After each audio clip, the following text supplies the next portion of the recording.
നായർ ഈഴവ ഐക്യം പുതുമയല്ലെന്നും NSS SNDP ഏകീകരണം സാമൂഹിക ചലനമുണ്ടാകുമെന്ന് കരുതുന്നില്ലെന്നും KPMS general secretary Punnala Sreekumar. രാഷ്ട്രീയ ലക്ഷ്യങ്ങൾക്ക് വേണ്ടിയുള്ള ഐക്യമാണിതെന്ന് സംശയിക്കുന്നതായും പുന്നല ശ്രീകുമാർ മാധ്യമങ്ങളോട് പ്രതികരിച്ചു.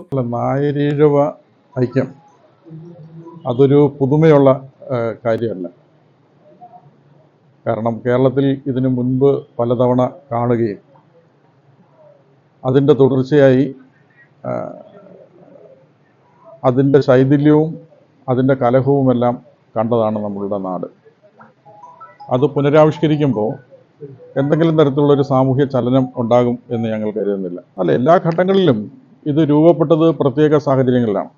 അതുകൊണ്ട് ഇപ്പോൾ ആസന്നമായിരിക്കുന്ന ഒരു തെരഞ്ഞെടുപ്പിൻ്റെ പശ്ചാത്തലത്തിൽ ചില രാഷ്ട്രീയ ലക്ഷ്യങ്ങൾക്ക് വേണ്ടിയിട്ടുള്ളൊരു സമ്മർദ്ദം എന്നുള്ളതിനപ്പുറത്തേക്ക് ഇതിൽ പുതുമയൊന്നും ഞങ്ങൾ കാണുന്നില്ല. അതുകൊണ്ടാണ് പറഞ്ഞത്, സാമൂഹിക രംഗത്ത് വലിയ ചലനങ്ങളൊന്നും ഈ ഐക്യപ്രഖ്യാപനം ഉണ്ടാക്കാൻ പോകുന്നില്ല.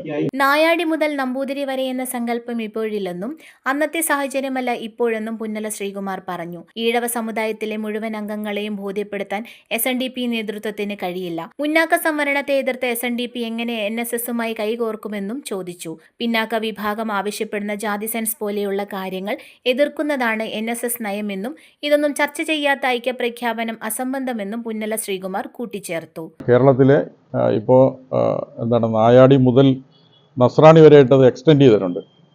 പക്ഷേ ഈ വിഭാഗങ്ങളിലെ സാധാരണ മനുഷ്യർക്ക് ഒരു ഗുണം ഉണ്ടാകുന്ന ഒരു ഐക്യമല്ല നിലവിൽ പ്രഖ്യാപിക്കപ്പെട്ടിട്ടുള്ളത്. അല്ല, അതല്ല, KPMS എന്നുള്ളതല്ല.